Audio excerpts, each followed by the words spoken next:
Hi everyone, I am again welcoming you all in our YouTube channel JetCam Classes. Class 12 physics lecture series में ये हमारा next lecture है जिसमें आज हम डिस्कस करने वाले हैं कूलम्स लॉ। इसका स्केलर फॉर्म हम यहाँ पे डिस्कस करने वाले हैं और साथ में हम लोग डिस्कस करेंगे डाइलेक्ट्रिक कांस्टेंट और रिलेटिव परमिटिविटी के बारे में। तो चलिए शुरू करते हैं। सबसे पहले हम बात करते हैं कूलम्स लॉ के बारे में। तो कूलम्स लॉ किसने दिया, सबसे पहले हम ये डिस्कस करते हैं। तो कूलम्स लॉ हमको दिया था इन 1785 में। कौन थे? चार्ल्स ऑगस्टिन डी कूलम, है ना। इन्होंने कूलम्स लॉ दिया था। क्यों दिया था? देखो, हमको ये मालूम है कि दो चार्जेस होते हैं, चार्जेस के बीच में फोर्स लगता है, ठीक है। अगर वो लाइक चार्जेस हैं, मतलब सेम चार्ज हैं, तो सेम चार्ज वो अपने आप को रिपेल करते हैं। अगर वो अपोजिट चार्ज हैं तो वो अपने एक दूसरे को अट्रैक्ट करते हैं। अब ये जो फोर्स लग रहा है, इस फोर्स की वैल्यू क्या होगी? क्योंकि हमको मालूम है कि फोर्स न्यूटन में हम मेजर कर सकते हैं ना, एक क्वांटिटी होती है। तो उसकी वैल्यू बताने के लिए और डायरेक्शन वगैरह सब बताने के लिए कूलम, ये जो है साइंटिस्ट हमारे, इन्होंने एक लॉ दिया, ठीक है। और वो लॉ एग्जैक्टली ग्रेविटेशनल फोर्स जो न्यूटन ने दिया था उसके एग्जैक्टली सिमिलर है। एक तरीके से ये हम मान सकते हैं कि कूलम ने न्यूटन को कॉपी किया।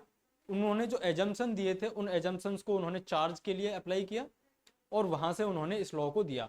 अब बेशक उन्होंने ये चीज कॉपी की, बट ये एग्जैक्टली एक्सपेरिमेंट्स के साथ में एग्जैक्टली मैच हो रही है। तो इसलिए इस लॉ को हम कूलम्स लॉ कहते हैं। तो देखते हैं, अगर एग्जाम में पूछते हैं तो आप क्या लिखेंगे? द इलेक्ट्रोस्टैटिक फोर्स, है ना।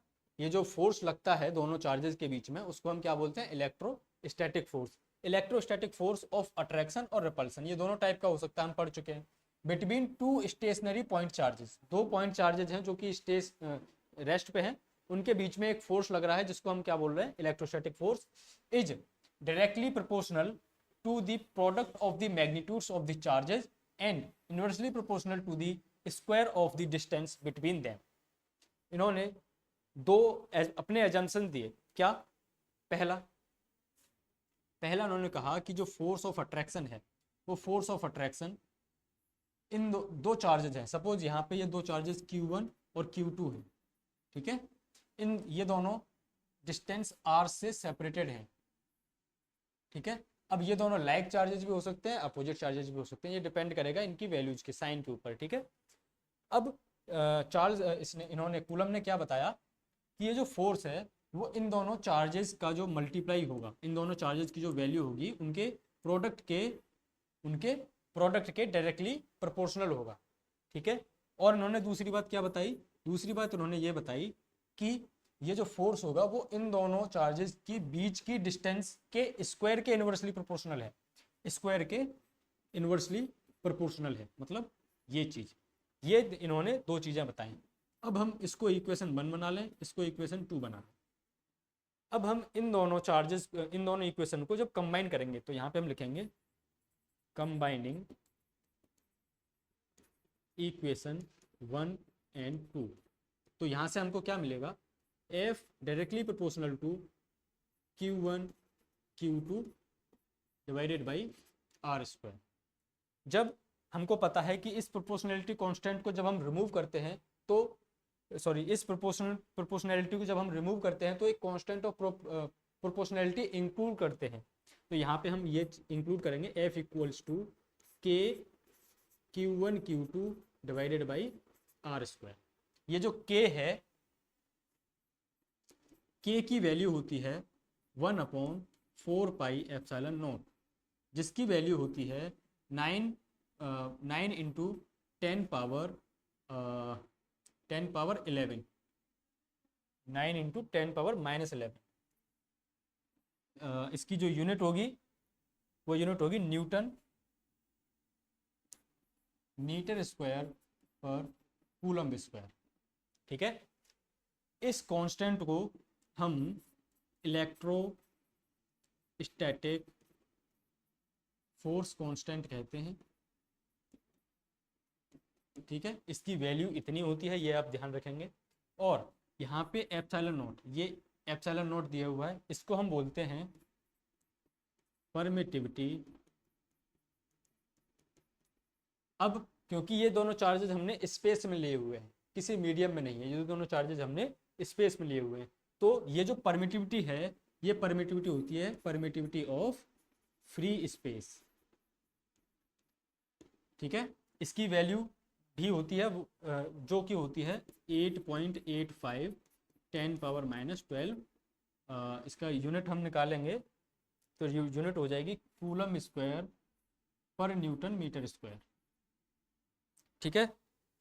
अब तो ये जो हमारी इक्वेशन है, ये वाली इक्वेशन, ये क्या हो जाएगी, ये हो जाएगी F equals to 1/4πε0 Q1 Q2 by R square.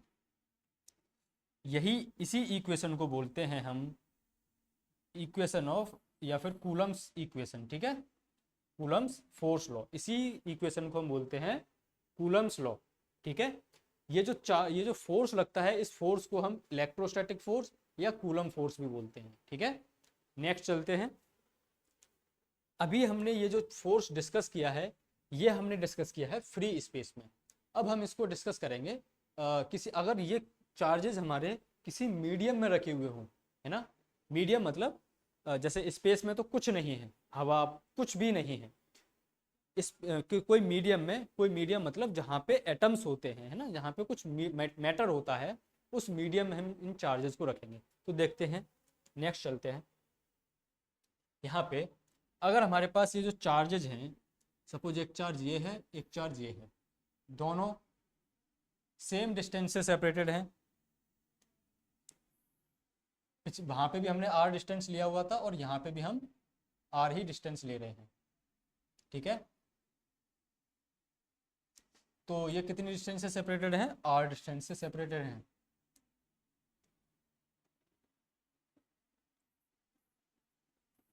और यहाँ पे भी इनकी वैल्यूज Q1 और Q2 है।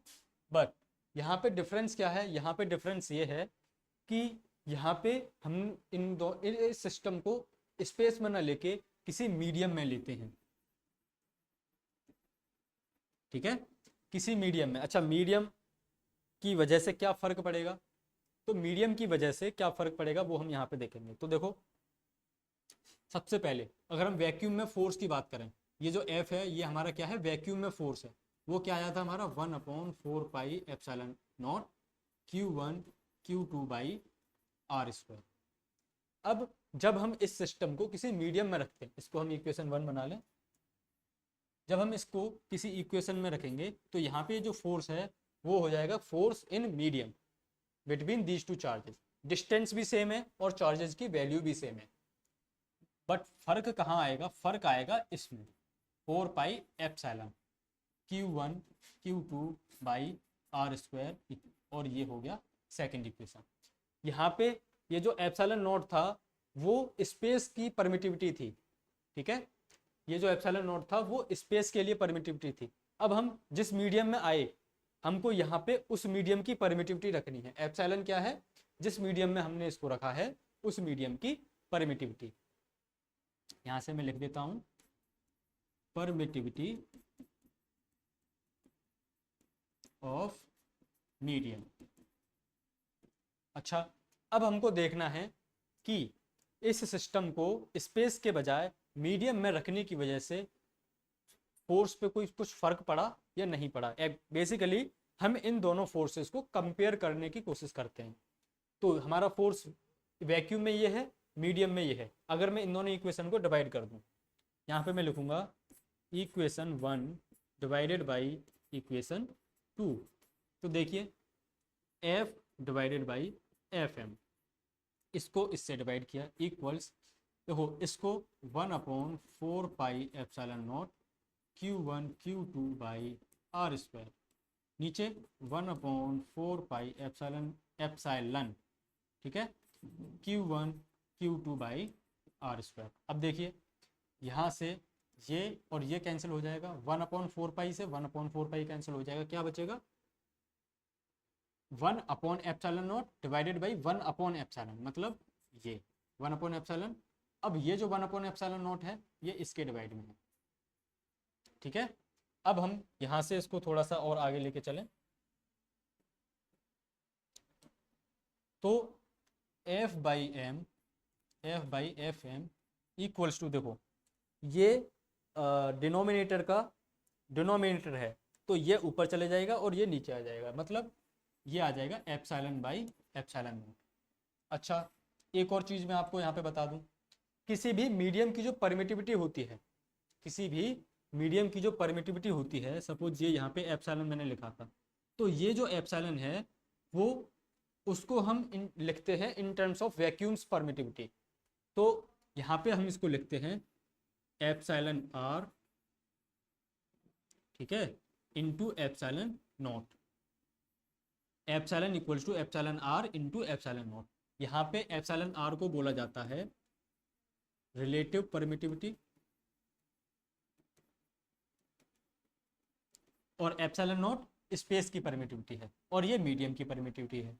तो जब हम इसको यहाँ पे रखेंगे तो आप देखेंगे F/Fm equals to epsilon R epsilon naught divided by epsilon not.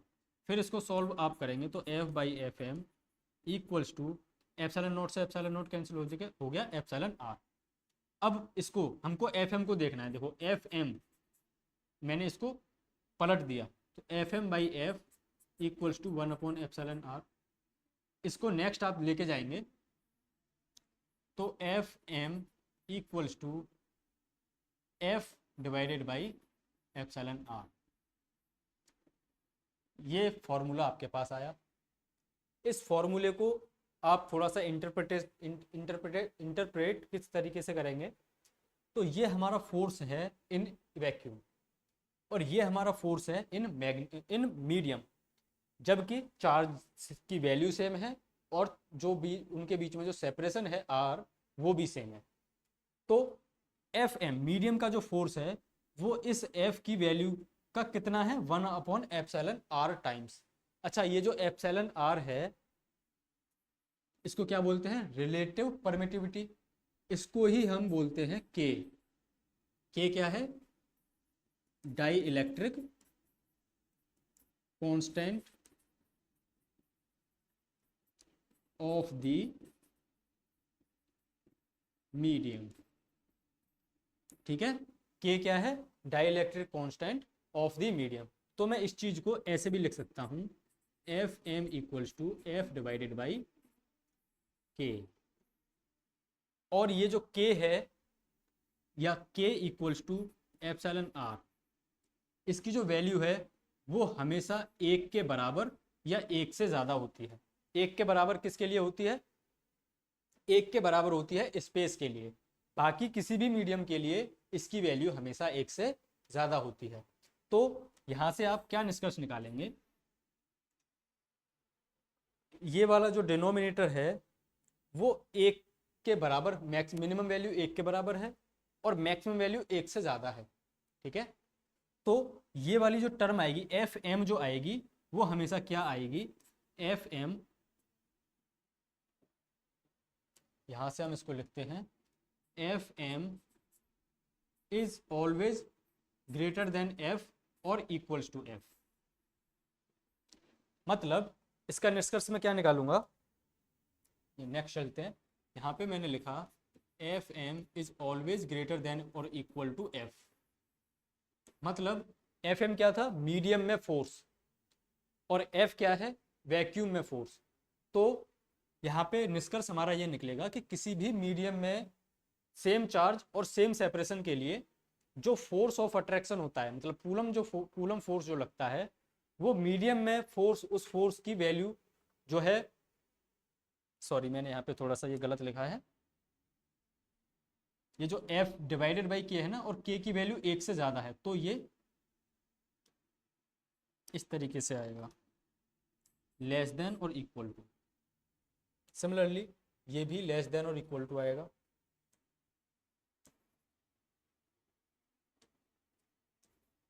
मतलब हम यहाँ से क्या कंक्लूड निकालेंगे, सेम चार्ज और सेम सेपरेशन के लिए जो फोर्स ऑफ अट्रैक्शन है वो मीडियम में कम होता है इन कंपेयर टू वैक्यूम में।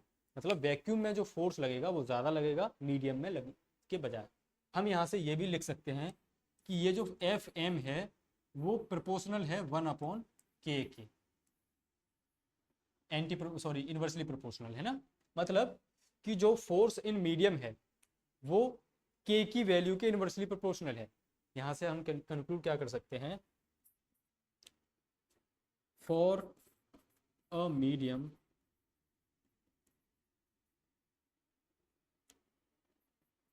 force of attraction between two charges is less than force between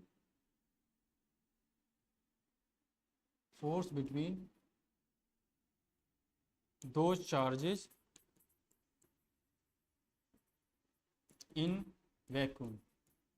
शर्त क्या है, शर्त ये है कि दोनों के बीच में डिस्टेंस सेम रहनी चाहिए और जो चार्जेस की वैल्यू है वो सेम रहनी चाहिए। और यहाँ से आप क्या कंक्लूड कर सकते हैं कि किसी मीडियम में जिसकी जो डाइलेक्ट्रिक कांस्टेंट है जितना ज़्यादा होगा उस मीडियम में दो चार्जेस के बीच में फोर्स उतना ही कम लगेगा। तो ये था हमारा कूलम्स लॉ। मीडियम में इसका क्या इफेक्ट पड़ता है ये हमने समझा, कूलम्स लॉ का जो स्केलर फॉर्म है वो हमने समझा। अब हम चलते हैं नेक्स्ट डाइलेक्ट्रिक कांस्टेंट और रिलेटिव परमिटिविटी पे। दोनों ही सेम चीज़ें होती हैं, ठीक है। डाइलेक्ट्रिक कांस्टेंट और रिलेटिव परमिटिविटी, डाइलेक्ट्रिक कांस्टेंट को k से रिप्रेजेंट करते हैं और रिलेटिव परमिटिविटी को एप्सिलॉन से रिप्रेजेंट करते हैं। अगर इनकी डेफिनेशंस के बारे में बात किया जाए तो इसको दो तरीके से हम डिफाइन कर सकते हैं। In terms of electric force के टर्म्स में अगर हमको डिफाइन करना हो तो dielectric constant of a medium can be define as the ratio of electric force between 2 point charges in vacuum to the force between them at the same separation in the medium. जैसे कि हमने पीछे define किया हुआ था, क्या था कि dielectric constant K equals to epsilon R equals to क्या आया था, F डिवाइडेड बाई FM। मतलब वैक्यूम में जो फोर्स था दो चार्जेस के बीच में सेम सेपरेशन पे, मीडियम में अगर हम उनको रखेंगे तो उनके बीच तब जो फोर्स लगेगा उनके रेशियो को हम क्या बोलते हैं, डाइलेक्ट्रिक कांस्टेंट। अब अगर हम एब्सोल्यूट परमिटिविटी या परमिटिविटी ऑफ स्पेस है उसके बेसिस पे अगर हम इसको डिफाइन करें तो हमने देखो पढ़ा था एप्सिलॉन, किसी भी मीडियम की जो परमिटिविटी होती है वो क्या होती है, epsilon equals to epsilon R into epsilon naught, relative permittivity into absolute permittivity of free space. और ये वाली परमिटिविटी जो है वो क्या है, उस मीडियम की परमिटिविटी है। तो यहाँ से ये एप्सिलॉन R को ही तो हम क्या बोल रहे हैं, तो यहाँ से मैं एप्सिलॉन R की वैल्यू निकाल सकता हूँ। देखो एप्सिलॉन R क्या आएगा, epsilon divided by epsilon naught. यही चीज़ मैंने यहाँ पे लिखी हुई है in terms of absolute permittivity. Dielectric constant of a medium can also be define as the ratio of absolute permittivity of medium, ratio of absolute permittivity of medium, ये medium की परमिटिविटी है, to the absolute permittivity of free space, ये free space की permittivity है। तो I hope ये दोनों definitions आपको समझ में आई होंगी। यहाँ पे एक नोट मैंने लिखा हुआ है, the value of k at the constant temperature only depends on the nature of the medium. मतलब अगर टेम्परेचर सेम है तो जो डाइलेक्ट्रिक कांस्टेंट है उसकी वैल्यू हमेशा उस मीडियम के नेचर पे डिपेंड करती है, ठीक है, ना कि किसी और चीज़ पे। नेक्स्ट हम चलते हैं, क्वेश्चन आता है कभी कभी कि व्हाट इज एब्सोल्यूट परमिटिविटी, ठीक है, या फिर परमिटिविटी ऑफ फ्री स्पेस, ये वो क्या होती है, तो वो हम यहाँ पे समझते हैं। तो देखिए सबसे पहला पॉइंट मैंने यहाँ पे लिखा इसका आंसर में एप्सिलॉन नॉट है ना, एब्सोल्यूट परमिटिविटी को एप्सिलॉन नॉट बोलते हैं। It is called the permittivity of free space और वैक्यूम, ठीक है। It measures how much the surrounding medium allows और permits an electric field to pass through it. हमने बात किया जो इलेक्ट्रिक चार्ज हैं वो एक अपना इलेक्ट्रिक फील्ड बनाते हैं। अब वो फील्ड उन्होंने बना लिया। अब वो क्या है कि वो इलेक्ट्रिक फील्ड ट्रेवल करता है ना, जहाँ जहाँ पे चार्ज है वो चार्ज से दूर जाएगा या चार्ज की तरफ आएगा, जैसे प्रोटॉन से दूर जाता है और इलेक्ट्रॉन्स के अंदर जाता है। तो वो जो फील्ड है वो मीडियम में कैसे जाएगा, वो कितने मीडियम को कितना पेनिट्रेट कर सकता है ना, उस मीडियम में कितना अंदर तक जा सकता है, उसका इफेक्ट जो चार्ज है वो चार्ज के उस मीडियम के किस पॉइंट तक, कितनी अंदर तक वो उसका इफेक्ट रह सकता है, वो चीज़ हमको क्या बताता है, ये परमिटिविटी उस मीडियम की इस वाली प्रॉपर्टी के बारे में। मतलब बेसिकली अगर मैं आपको समझाऊं तो जो परमिटिविटी है वो बेसिकली किसी भी मीडियम की इलेक्ट्रिकल प्रॉपर्टी के बारे में बताता है। वो कौन सी इलेक्ट्रिकल प्रॉपर्टी, कि कोई इलेक्ट्रिक फील्ड उस मीडियम के अंदर कितना जा सकता है, उसको कितना पेनिट्रेट कर सकता है। उस मीडियम में अगर कोई चार्ज रखा हुआ है तो वो चार्ज जो इलेक्ट्रिक फील्ड जो दूसरे चार्ज की वजह से वो कितना उससे डिस्टर्ब हो सकता है ना, उसका उस पर कितना इफेक्ट पड़ सकता है, वो चीज़ के बारे में हमको बताता है ये परमिटिविटी के बारे में। अगर ये स्पेस की परमिटिविटी है तो स्पेस की, है ना, अगर हम किसी मीडियम की परमिटिविटी के बारे में बात करेंगे तो मीडियम की परमिटिविटी के बारे में बताएगा। तो ये डेफिनेशन है, ये आप याद कर लेंगे। इसकी वैल्यू 8.854 इंटू 10⁻⁻12 कूलम स्क्वायर पर न्यूटन मीटर स्क्वायर होती है। इसकी डायमेंशन आप निकालेंगे तो इसकी डायमेंशन देखो, F equals to 1/4πε0 Q1 Q2 by R square formula होता है। यहाँ से आप सबसे पहले इसका फॉर्मूला निकाल लीजिए, ε0 equals to 1/f Q1 Q2 by R square. तो इसकी जो जो यूनिट बनेगी वो क्या होगी, कूलम स्क्वायर पर न्यूटन मीटर स्क्वायर, ये इसकी होगी यूनिट। अब यहाँ से आप इसकी क्या नाम है, डायमेंशंस निकालेंगे। डायमेंशन मतलब जो फंडामेंटल यूनिट है उनके टर्म्स में इसकी यूनिट को एक्सप्रेस करना। तो कूलम, कूलम क्या होता है, एम्पियर इंटू टाइम, तो एम्पियर इंटू टाइम, ठीक है, इसका स्क्वायर हो रहा है यहाँ पे तो ये स्क्वायर हो गया, अपॉन में न्यूटन के क्या यूनिट होती है, ML/T-2, ये इसकी डायमेंशन होती है, ठीक है, और ये मीटर स्क्वायर, ये होता है, ठीक है। अब इसको जब आप सॉल्व करेंगे तो A square T square divided by ML, दो ये और एक ये 3T-2, इसको अब आप और सॉल्व कर लीजिए तो ये आ गया आपके पास A2, ये T ऊपर जाके T4 हो गया, ये L3 है और ये M-1 है। तो आप इसको थोड़ा सा अरेंज ऑर्डर में लिखेंगे तो M-1 L3 T4 और A2, यही यहाँ पे मैंने लिखा हुआ है, ठीक है। सॉरी, ये L ऊपर जाएगी तो ये माइनस का हो जाएगी, यही मैंने यहाँ पे लिखा हुआ है, ठीक है। अब रिलेटिव परमिटिविटी क्या, किस चीज़ के बारे में बताती है, हमने परमिटिविटी के बारे में बता दिया है ना, किसी भी मीडियम की परमिटिविटी के बारे में बता दिया। हम रिलेटिव परमिटिविटी हमने वहाँ पे लिखी हुई है तो उसके बारे में देखते हैं। तो ये भी क्या है, it measures how effectively a material can store electrical energy within electrical field compare to vacuum. मतलब रिलेटिव परमिटिविटी क्या है, वो परमिटिविटी के बारे में ही बताती है, बट वो दो चीज़ों को कंपेयर करके बताती है। स्पेस की परमिटिविटी को, जो भी मीडियम है उसकी परमिटिविटी को स्पेस की परमिटिविटी से कंपेयर करके बताती है रिलेटिव परमिटिविटी, ठीक है। नेक्स्ट एक क्वेश्चन डिस्कस कर लेते हैं। क्वेश्चन क्या है, two charges are separated by a fixed distance in air. दो चार्जेज हैं जो कि एक फिक्स्ड डिस्टेंस से सेपरेटेड है, ठीक है। एक चार्ज ये है और दूसरा चार्ज ये है, ये दोनों सेम डिस्टेंसेस, मतलब सेम चार्ज हैं और कुछ डिस्टेंस से सेपरेटेड है, ठीक है। ये चार्ज जो है ये वाला Q1 और इसको चार्ज Q2 ले लो और ये R डिस्टेंस से सेपरेटेड है।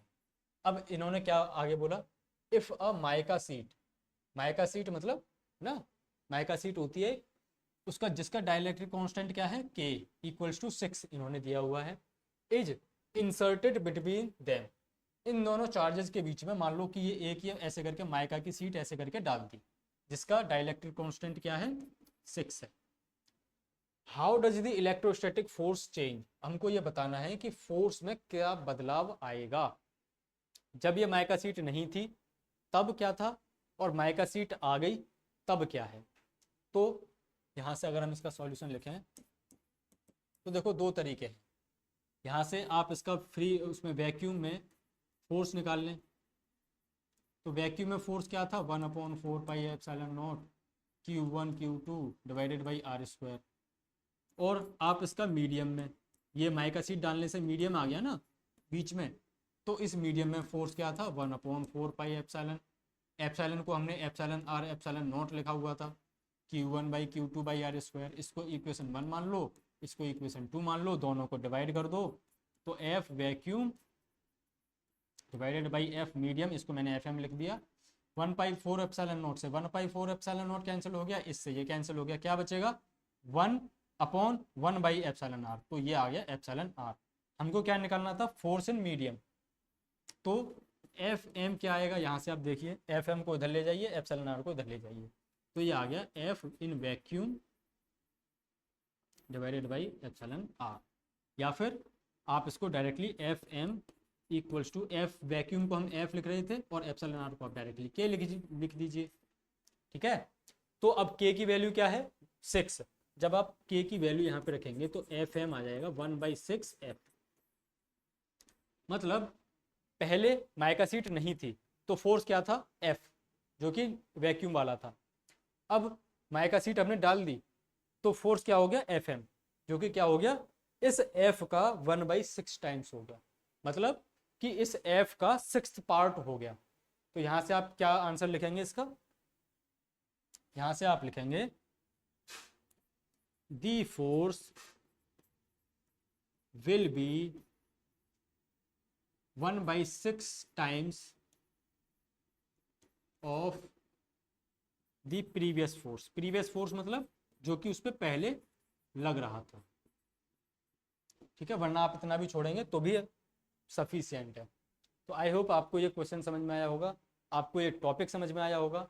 अगर आपको इन दोनों टॉपिक से coulomb law in scalar form और dielectric constant, relative dielectric constant, इनसे रिलेटेड कोई भी क्वेरी, कोई भी क्वेश्चन हो तो आप हमसे कमेंट में पूछ सकते हैं। इस वीडियो में हम इतना ही करते हैं। नेक्स्ट वीडियो में हम डिस्कस करेंगे Coulomb's law in vector form. So thank you so much, have a nice day.